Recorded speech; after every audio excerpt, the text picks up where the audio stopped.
बलूचिस्तान में फौज ने ऑपरेशन स्टार्ट कर दिया था। हर जगह फौज का छापा पड़ रहा था। घर घर गली गली जान मारी थी। ये ऑपरेशन तो एक तरह से मिशन का हिस्सा भी था।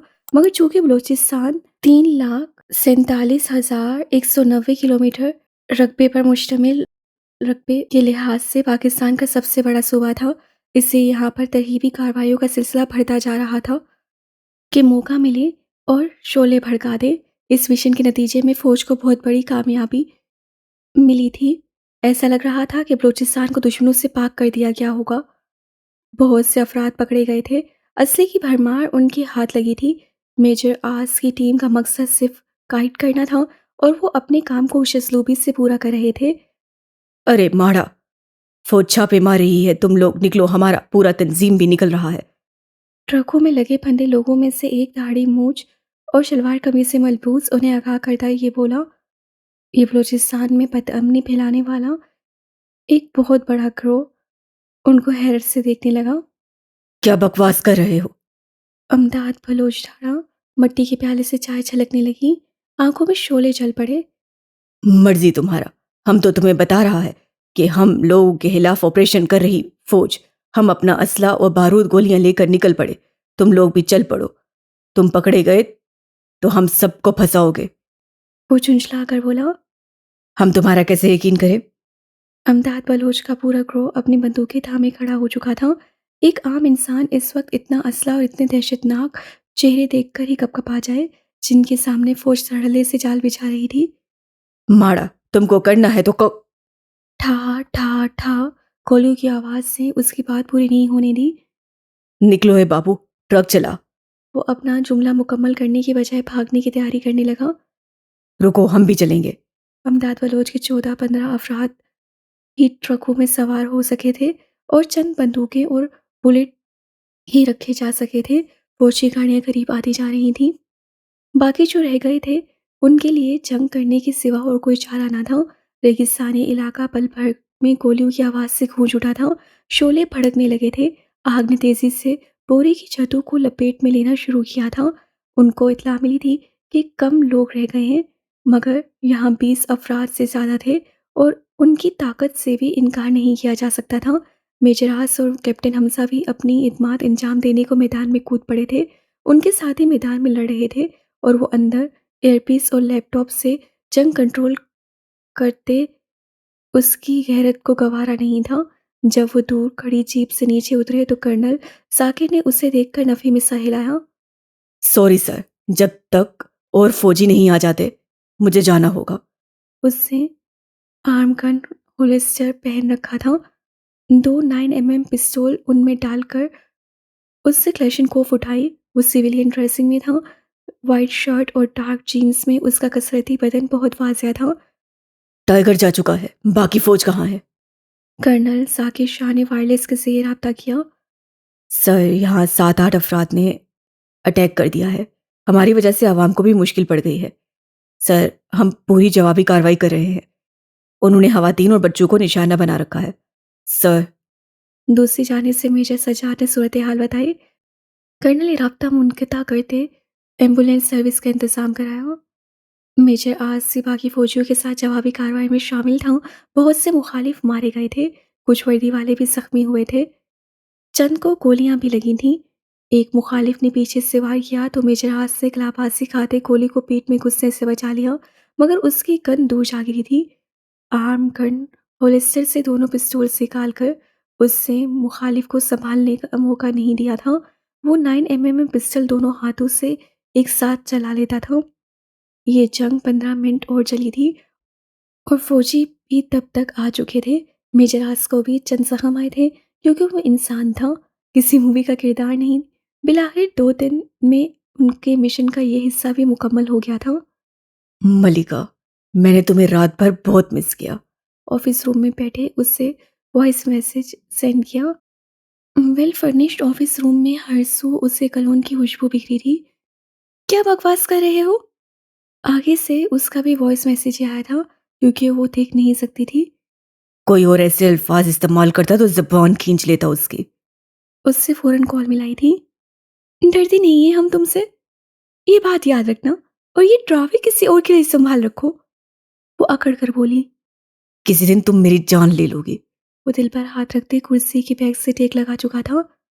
वो तो मैं ले ही लूंगी, वो पूरी तरह अंदाज में बोली थी। फिर आ जाओ, ले जाओ ये जान, अब मेरे किसी काम की नहीं। वो सोच भी नहीं सकती थी कि 31-32 साल दहशतगर्द स्मगलर इतना रोमांटिक और दिलकश हो सकता है। उससे काम उसकी पर्सनैलिटी का साथ नहीं देते थे। आज तक फिल्मों कहानियों में इतने हैंडसम और पावरफुल किरदार पड़े थे, मगर आज वो जहाँ खड़ी थी वो दुनिया ही अजीब थी। मेजरास, मैम बशरा, कैप्टन इरेज, मुनज़्ज़ा ऐसे मजबूत और बहादुर किरदार कि उसका बेख्तियार उन जैसा बनने का दिल चाहे। महनाज का किरदार मजबूत नहीं मनफी था। यही चीज़ नीलम को उससे मुतासिर होने से रोकती थी, वरना वो उम्र के जिस हिस्से में थी, इसमें लड़कियां बहुत जल्द मुतासिर हो जाती हैं। उन्हें मजबूत मर्द बहुत अट्रैक्ट करते हैं, और नीलम जैसी लड़की जो पहले ही मरकत की एक मजबूत किरदार शख्स की मुतलाशी थी, वो तो बहुत पहले ही अपना आप उसके नाम कर चुकी थी। अपनी रूह, दिल पर सिर्फ उसी की छाप डाल चुकी थी। अब उस पर किसी और शख्स की परछाई भी पड़ना मुश्किल थी। आ रही हो क्या? इतनी लंबी खामोशी पर वो दोबारा बोला, मेरा ऊपर का खाना खाली नहीं है। वो जलकर बोली। उससे मेरा क्या लेन देन, बस दिल का खाना खाली हो। वहां से फरमाइश की गई थी, धौंस भरी ख्वाहिश। नीलम ने कॉल काट दी। पूरे दिल में वो कब्जा जमा कर बैठ गया है, और तुम एक खाने की बात करते हो। उसने दिल के मुकाम पर हाथ रखा। बहुत मोहब्बत करते हैं हम मेजराज से, बहुत ज्यादा। दुनिया में इतनी मोहब्बत किसी ने किसी से नहीं की होगी अपने महबूब से, जितनी नीलम इब्रार आपसे करती है मेजराज। बस आप चाहिए हमें, सिर्फ आप। हम आपको अपने साथ ही इस दुनिया में ले जाना चाहते हैं। इसके लिए आपकी इज़्ज़त भरी दुनिया से गुजर जाएंगे, कर जाएंगे ये इम्तिहान भी पास। मोहब्बत का गुड़ चखा है तुमने, अब उसका जहर भी पीना होगा। मोहब्बत का दीमक चाटेगा, अब मर मर कर भी जीना होगा। चाक कर लिया इश्क में गिरबान, अब मुश्किल इसको सीना होगा। असल था अब याद रहेगा जो, इश्क का वो करीना होगा।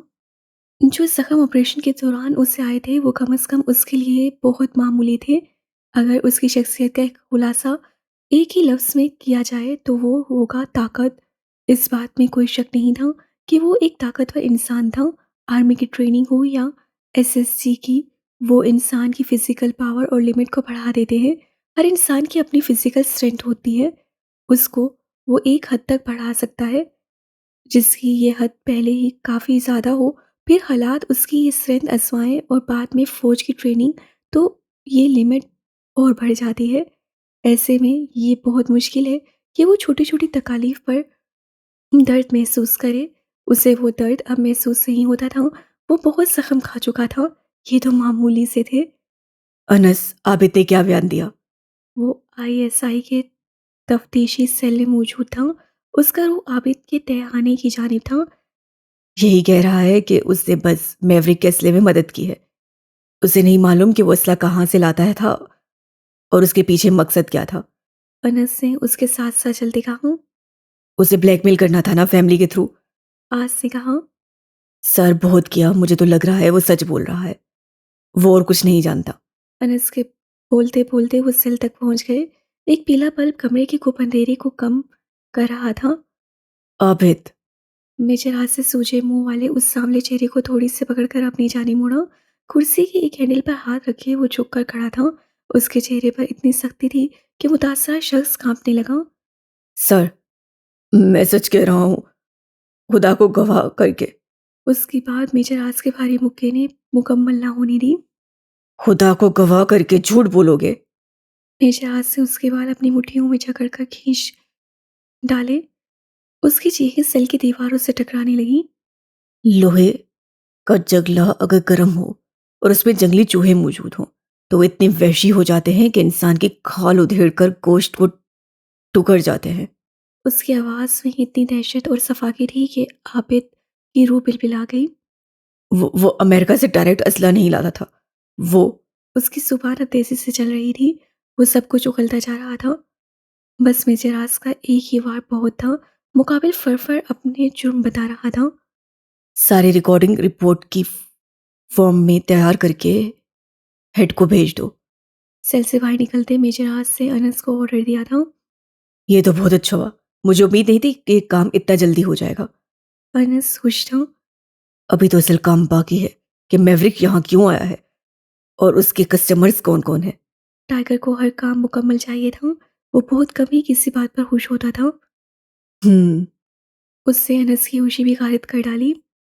सूरज की सुर्खी बढ़ने वाली थी। इससे पहले कि वो अपनी सुर्खी में डूबकर फलक पर स्याह चादर चढ़ा देता और परिंदे अपने गोलों में सिमटने लगते, मिनहाज इसाक रेस्टोरेंट पहुंच गया। ये टाइम नीलम की ऑफ करने का था। वो बहुत तेजी में आया था। एक मीटिंग की बिना पर वो काफ़ी लेट हो चुका था, वरना उसका इरादा 4 बजे तक आने का था। कॉल लो कोई अटेंड कर नहीं रही थी, लिहाजा वो उससे मिलने चला आया। नंबर उससे मैनेजर से लिया था। उसका नाम पता सारा रिकॉर्ड हासिल कर लिया था, फ्लैट के मालिक से भी और रेस्टोरेंट के मैनेजर से भी। यहाँ जो लड़की होती नीलम, कहाँ है वो? उससे काउंटर पर पूछा। सर, वो मैनेजर के ऑफिस में गई हैं। उससे बताया तो मैंने आज ने घड़ी देखी जो 6 बजा रही थी। वो मैनेजर का ऑफिस तो जानता ही था, तो उस जानिब चल पड़ा। BS is coming. काउंटर पर मौजूद लड़के ने ब्लूटूथ ईयरफोन में कहा। ग्लास जो बगैर दस्तक दिए वो अंदर दाखिल हुआ, जहाँ वो मनसूबे के तहत खड़ी रो रही थी और मैनेजर कुछ सख्त सुस्त बोल रहा था। क्या हो रहा है यहाँ? मिनाज की सख्त आवाज़ सुनी। नीलम की उसकी जानी पूछती मगर रोती आवाज़ वो सुन चुका था। सर, वो इसे एडवांस में 1 लाख रुपए चाहिए हैं। 10,000 तनख्वाह में ये 1 लाख एडवांस मांग रही हैं। वैसे भी ये यहाँ काम ना होने के बराबर करती हैं। मैनेजर बेसारी से बोला तो नीलम पलटी और तेजी से गुजर कर जाने लगी। जब महनाज के पास से गुजरते उसके शाने से टकराई। संभल कर। महनाज ने उसका बाजू पकड़कर गिरने से बचाया था। नीलम उसके हाथ हटाती दरवाज़ा टटोलती चली गई।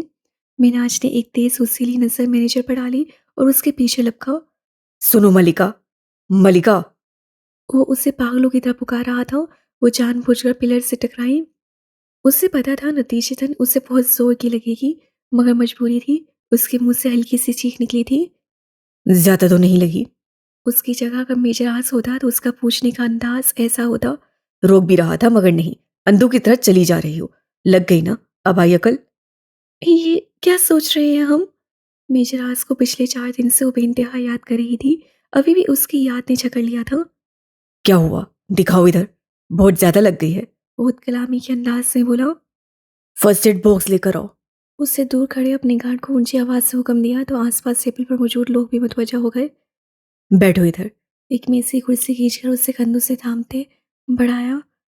कोई नर्स नहीं है यहाँ? उससे गार्ड से पूछा। उसे तो हमेशा जख्म ही दिए थे, मरहम लगाना आता ही नहीं था। कहना है हेल्प यू? एक मॉडर्न सी खातून पास आई। श्योर।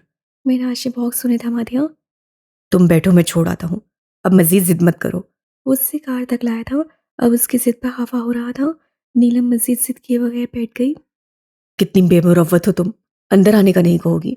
अपार्टमेंट्स के सामने कार रोककर वो शोक लहजे में शिकायत करने लगा। हमारे गरीब खाने में आकर तुम्हें कोई खुशी महसूस नहीं होगी, इसीलिए वक्त जाया मत करो हमारे पीछे भागकर। वो विंडो स्क्रीन पर नजरें जमाए बोल रही थी। अगर राहें तुम्हारी जैसी खूबसूरत सहरजद हो तो वक्त जाया करने का मजा आने लगता है। वो बहुत तेज परफ्यूम इस्तेमाल करता था। नीलम की नाक में उसकी खुशबू घुसने लगी और एक मेजर आसा जैसे किसी खुशबू से कोई गर्ज नहीं थी, न मंजिल के हुस्न से। "अह, हम चलते हैं।" वो कंफ्यूज होने की अदाकारी करती दरवाजे पर हाथ मारकर खोलने की कोशिश करने लगी। कभी ये भी कहो मैं आती हूँ, बल्कि वो उससे करीब होता उसकी जानिब का दरवाजा खोलते बोला। हम आते हैं। ये एक लम्हा था जब नीलम को इस शख्स से खौफ आया, बल्कि उसकी गुर्बत से खौफ आया था। वो तेजी से उतरी थी। मिनाज तुम्हारे पीछे आ रहा है। उसके एयरपीस में मेजर आस की आवाज़ पैदा हुई थी। मिनाज अपार्टमेंट तक उसके पीछे दबे पैर आया था और उसे वाकई लगा कि वो देख नहीं सकती। उसे किसी रद्द अमल से जरा भी अदाकारी न झलकती थी। वो 2-3 दिन से मेजर आस से कांटेक्ट करने की कोशिश कर रही थी, मगर लगता था कि उससे उसका कोड देखकर वायरलेस ना उठाने की कसम खा रखी थी। रात 12 बजे करीब वो सोकर उठी थी। पूरा दिन अंधेपन की अदाकारी करना और लोगों के सामने अपना तमाशा बनवाना कोई आसान काम नहीं था। रोज़ कोई ना कोई कस्टमर उसे पूरी तरह जिज कर देता था, मगर उसके अंदर बर्दाश्त पैदा हो चुकी थी और दिमाग में एक ही चीज़ चल रही थी, मेजर आस को तहसीर करना है। वो उसका मरकत था जिसकी सतह बहुत सख्त थी। वो तराशा हुआ खूबसूरत मुजस्सिम रूप का मालिक शख्स नीलम को अपने लिस्म में कैद कर चुका था। उसे बस उसके दिल तक रसाई हासिल करना थी, उसका होल तोड़ना था जो बहुत मजबूत था, बहुत ज़्यादा सख्त था। उससे जल्द फिदा हो जाने वाले मर्द जैसा मिन्हाज था बिल्कुल नहीं पसंद थे, जिनको एक लम्स से एक जुमले से तहसीर कर लिया जाए। उसे सख्त चीज़ें पसंद थीं, वो इंसानों में भी ये सख्ती तलाश करती थी, मगर खुद अंदर से वो उतनी ही हसास दिल रखने वाली थी। उसे मालूम नहीं था कि उसके जज्बे उस पत्थर से सर फोड़-फोड़ कर पूरी तरह ज़ख्मी हो जाएँगे। ये तितलियाँ ही होती हैं कि काँटों के आँगन में सजे फूल चूमाती हैं और पर छिलते तक नहीं। हम इंसान अगर इस खारदार नगर में कदम धर लें तो ज़ख्म-ज़ख्म हो जाएँ और दर्द-दर्द चिल्लाएँ, घायल हो जाएँ, तड़प कर मर जाएँ। हमारे नसीब में ऐसे गुलाब कहाँ? वो बिखरे बालों को जूड़े की नाकाम शक्ल देखकर बाहर निकली। उससे अभी किचन में कदम ही रखा ही था कि अंधेरे में खटपट की आवाज़ आई। कीस अब भी महनाज के पास है। मेजराज की बात याद आई, तेजी से रूम में गई और अपना रिवॉल्वर उठा लाई।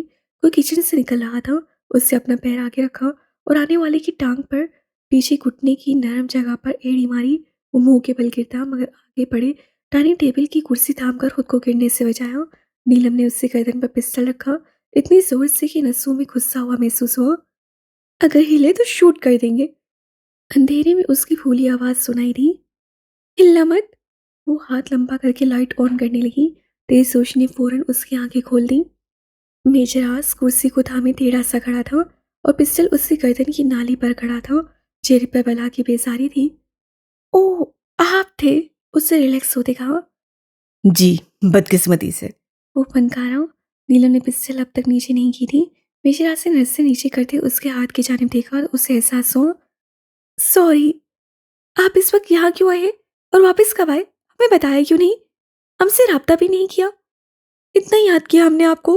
वो तेज से बोल रही थी। किस सवाल का जवाब दूं? मेजर से उसके हाथ से पिस्टल लेते पूछा। आप तो यहाँ से जाते ही हमें भूल गए। एक और शिकवा। मुझे तंग मत किया करें, आप जानती हैं मेरे पास इन शिकवों के कोई जवाब नहीं। मेरा रवैया बिलावजह खराब होगा। वो मुख्तात अंदाज से बोला। जानते हैं हम, आपको तो याद भी नहीं होगा कि कोई नीलम है जो आपकी गैर मौजूदगी को बहुत महसूस करती है। वो सीने पर हाथ बांधकर किचन और बेडरूम की दरमियानी दरवार से टेक लगाकर खड़ी हो गई। आए बैठकर बात करते हैं। वो ड्राइंग रूम की जानिब चल पड़ा। ये रहा एमाज के नंबर का सारा डेटा। नीलम ने उसे एक फाइल ला कर दी। मेजर हाथ से उसे मौजूद सफ़ात पर एक नज़र डाली। ओह, तो मतलब उसने आपको अपना पर्सनल नंबर नहीं दिया? वो तब से सोफे पर बैठा बोला। लग तो यही रहा है। वो परेशान चेहरे के साथ उसके सामने पड़े सोफे पर घिरने के अंदाज से बैठी थी। मोहब्बत के हजार दावे और इतबार इतना सा भी नहीं। सोफे की फुर्स से टेक लगाते वो टांग पर टांग जमाए बैठा था। नीलम ने उसके तन से अंदाज को अंदर तक महसूस किया था। अब हर कोई नीलम इब्रार जैसी मोहब्बत तो करने से रहा। उससे अबरू उचकाते तीखे अंदाज में कहा। टाइगर थोड़ा आगे को झुका, दोनों हाथों की उंगलियां एक दूसरे में फंसाए वो उसके सब्ज गहरी आंखों में देखता बोला। खैर, अब हर किसी का महबूब भी मेजर आसालम जैसा नहीं होता। आप महबूब बनाने वाले से पूछे मोहब्बत की तरफ। वो भी जवाबन उसकी आंखों में देखती बोली। मोहब्बत करने वाले इतने जिद्दी तो नहीं होते। वो जाने क्या कहना चाह रहा था। हम ऐसे ही हैं, हम पर हुक्म चलाने वाला भी पैदा नहीं हुआ। जो हमारा दिल चाहता है हम वही करते हैं, वही कहते हैं। वो अदाए बेनियाजी से बोली। पहले मैं समझता था कि नखरा और जिद सिर्फ अमीर लोगों में होता है, मगर तुमसे मिलने के बाद मेरा ख्याल गलत साबित हो गया। उससे सोफे की मुझ से टेक लगाई। हम जानते हैं आपकी नज़र में दुनिया की सबसे बुरी लड़की नीलम इब्रार है। हम जितना खुद को बदल ले आपकी शिकायत खत्म नहीं कर सकते। उससे सरदा भरी। प्लास्टिक सर्जरी करवा लो। वो खड़े होते बोला। क्या कहता कि ये चेहरा नफरत करने पर मजबूर करता है। वो शख्स नफरत करने पर मजबूर करता है जो तुमसे मोहब्बत करता है। वो उसकी बात को मजाक समझी थी या जान छुड़ाने का तरीका। हाथ डालो मेरे मुकद्दर पर, मैंने पत्थर से दिल लगाया है। Captain Neelam, are you ready?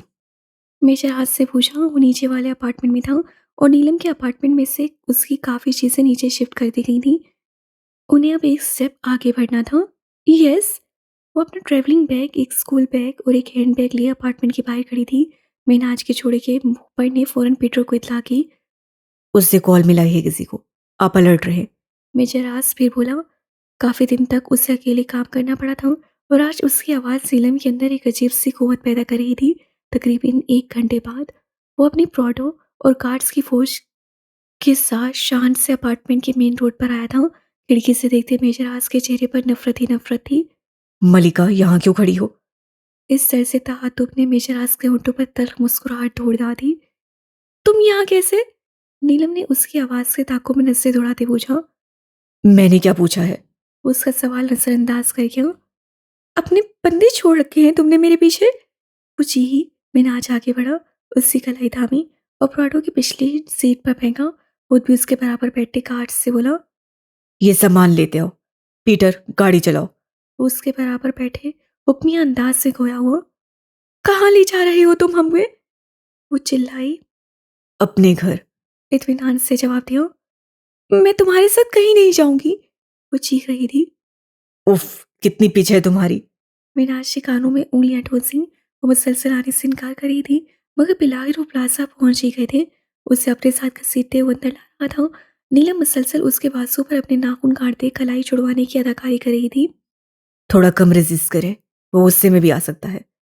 आपके लिए प्रॉब्लम न बन जाए। बेचराज से मिनाज के बाजू पर खून की लकीरें देखकर कहा। वो उसे लिफ्ट के जरिए ऊपर लाया। अब वो अपने नाखूनों का इस्तेमाल नहीं कर रही थी। ये रहा तुम्हारा रूम। आज से तुम यहीं रहोगी। वो उसे एक रूम में ले आया जिसका इंटीरियर वाइट और डार्क ब्राउन कलर का था। जहाजी size bed, glass side door, glass wardrobe, dressing, हर चीज़ शानदार थी। कितना हराम कमाया होगा उस शख्स ने। कितने लोगों के खून से ये महल सजाया है इस शख्स से। फिरौन अपनी औलाद छोड़ गया। नीलम ने नफरत से सोचा, हमें नहीं रहना यहाँ, सुना तुमने? वो पीछे को होती बेड की साइडर से टकराई। उसका बड़ा क्रिस्टल वाज नीलम के हाथ लग गया। हम लास्ट टाइम वार्न कर रहे हैं, हमारी कमजोरी का फायदा मत उठाओ। उसके लाल भुभक के चेहरे को देखता वो आगे बढ़ा। मुझे तुम्हारी ये बिल्ली आंखें बहुत पसंद है। वो उसके हल्के सब्ज कटोरे देखते कह रहा था, जो उसकी आवाज के ताकुब में देखने की नाकाम कोशिश कर रहे थे। और ये नोचने वाली अदा। आह, उससे अपने मजबूत सूखे सफेद बाजू पर नाखूनों के निशान देखे। I just want call you. वो उसके हाथ से क्रिस्टल वॉच लेने को आगे बढ़ रहा था। वो नासमझी से दीवार को देख रही थी जब एमास की आवाज उसके कान के करीब सरगोशी में उभरी थी। माई वाइल्ड कैट। महवर लहजे में कहा गया था, आई एम नॉट योर्स। उससे चिल्लाते साथ ग्लास डोर पर क्लिस्टर वॉल दे मारा। मैंने आज इस आग का महसूस कहकर गूंजा था। अगर नहीं भी हो तो हो जाओगी। इसमें कौन सा ज्यादा वक्त लगता है। अभी तुम रेस्ट करो, शाम की चाय पर मुलाकात होगी। बाय। वो जाते हुए दरवाजे को लॉक लगा गया था। अमदाद बलोच को एक झटका लगा था। ये खबर ही इतनी दिमाग थी कि उसके आधे साथी मारे जा चुके हैं। बहुत सारा असला और बारूदी मवाद भी फौज के हाथ लग गया। बलूचिस्तान का अमन उसके अंदर खटकने लगा। अब वक्त आ गया था कि मिनहाज से मिलकर सारे रास्ते साफ कर लिए जाए। अब लिपाता उतारने का वक्त आ गया था। शाकिर, तुम आज एमाज प्लाजा पहुंचो, मैं भी वहीं आऊंगा। अमदाद बलोच ने हुक्म दिया। मगर क्यों? वो हैरान हुआ। अब वक्त आ गया है कि हम मेहनाज की मदद लें और खुलकर सामने आ जाए। उससे अपने मशवरे से नवाजा। ठीक है, मैं कोई जिम्मेदारी नहीं लेता। शाकिर बोला। हाँ, सारी जिम्मेदारी मेरी, बस तुम आ जाओ। उसे वायरलेस कान से दूर करते झाड़ियों की जाने देखा जहाँ किसी की मौजूदगी का एहसास हो रहा था। वो सब ट्रकों वाले अफराद एक जंगल में बसेरा डाले थे। वो उठा और झाड़ियों के करीब चला आया। झटके से झाड़ियों में पैर मारा, वहाँ कोई नहीं था। उसे आसपास से दौड़ाई और वापस अपने ठिकाने पर आ गया जहाँ सब इधर उधर पड़े थे। रात भर की थकान ने 3 चढ़े तक सुलाए रखा था। वो लॉक लगा गया है, अब क्या करूं? उससे मेजर हाथ से सवाल किया। चेक करें कहीं कैमरा ना लगा हो। ड्रेसिंग मिरर पर चेक करें। नीलम ने उसकी हिदायत पर फौरन अमल किया। साउंड परफेक्ट है टाइगर। वो अब भी ऐसे हरकत कर रही थी कि देखने वाला जान न सके कि वो मिरर को टटोल रही है, कि उस पर फिंगर फ्लैश कनेक्शन डिटेक्ट कर रही है।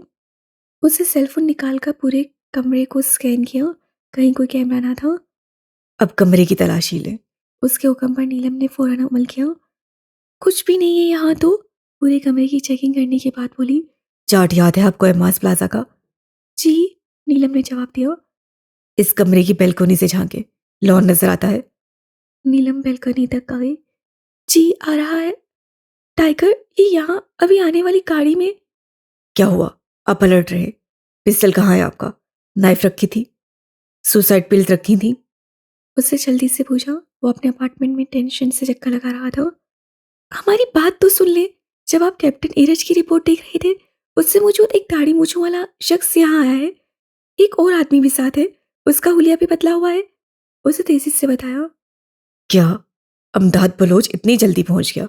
वो हैरान हुआ। आपको पहले का ही पता था? जी। दूसरी जाने से मुस्बत जवाब आया। जब इतने सराहे हैं तो हमें क्यों फंसाया? तल्ख ले जाओ। आप बहुत फंसी हैं माइंडेड। वो उससे भी ज्यादा सहखंडी से बोला। मेरे सर कोई एहसान नहीं कर रही आप। अब भी वक्त है, यहाँ से अपने घर चली जाएं। मेरे हाथ से उसकी तबीयत साफ की। उसके साथ एक और बंदा भी है। वो उसकी कड़वी बातें बर्दाश्त कर गई। वो कहता भी तो सच था। अपनी वॉच जरा घुमाएं और नीचे करें। उसकी वॉच पर लगा स्पाई कैमरा मदद दे रहा था। मेजर आस को लॉन्च का मंजर दिखने लगा। मंजिल इतनी ऊंची नहीं थी। वो अभी तक लॉन में खड़े पीटर से मुसाफा कर रहे थे। ये तो शॉकर है, रॉक एजेंट। मेजर आस की आवाज से हैरत का अंसर शामिल था। अब? नीलम ने पूछा। आपको इनकी गुफ्तगू सुननी है captain Neelam. It's your responsibility. उसे सारी जिम्मेदारी नीलम पर डाल दी। मीटिंग कहाँ होगी? नीलम ने पूछा। Most probably drawing room. Major हाथ से बात खत्म करके वो सोचने लगी। नक्शा दिमाग में आने लगा और बिलाखिर उसे एक सिरा मिल ही गया। अगर वो बैल्कनी से छलांग लगाकर नीचे वाले फ्लोर पर जाती तो मुमकिन था गार्ड्स उसे देख लेते और कोई मसला खड़ा हो जाता। नीलम ने बालू से पिन निकाली और 1 मिनट बाद ही लॉक खोल लिया। आहिस्ता से बाहर राहदारी में झांका, कोई नहीं था। वो सीढ़ियों से नीचे आई। कोई गार्ड ऊपर आ रहा था मगर उससे लिफ्ट इस्तेमाल की थी। नीलम ने अकल का दामन थामा था। वो सीढ़ियों से उतरी थी। उससे आसपास नजर उड़ाई और डाइनिंग रूम की जाने पड़ने लगी। दीवार की ओट में होकर देखा तो वहां गार्ड्स खड़े थे और सामने से पीटर और उसके साथ अमदाद बलोच और शाकिर आ रहा था। उससे एक फैंसी टोकरी सामने लंबे से डेकोरेशन मेज पर पड़ी देखी और उठा ली। वो जालीदार थी। सुराख इतने बड़े थे कि उसकी छोटी उंगली अंदर बाहर हो सकती थी। उससे ऊपर से फूल उठाए तो उसमें रंग बिरंगे बड़े बड़े मोती थे। उसके अंदर जगह बनाकर नीलम ने ऑडियो लिसनिंग बग छुपाई और ऊपर फूल रख दिए। अब सेल फोन निकालकर डिवाइस का कोड मिलाया और एक्टिव कर दिया। अल्लाह का नाम लिया आदत के मुताबिक और सामने से आते एमाज को देखकर चिल्लाने लगी। मेनाज और आदारी से अपनी ही धुन में गुजरता ड्राइंग रूम में जा रहा था। सामने से आती नीलम को देखकर ठटक गया। मलिका, तुम यहाँ क्या कर रही हो? इससे पहले कि मेनाज उस तक पहुंचा, वह हार से टिटोलती दरवाजे तक आई जहां खड़ा गार्ड मेनाज के इशारे पर पीछे हट गया। मुझे कैद में रखने के को लाए हो? तंग आ गई हूँ कैदी बन बनकर। उसके हाथों में फूलों की टोकरी थी। ये कहाँ से लाई हो?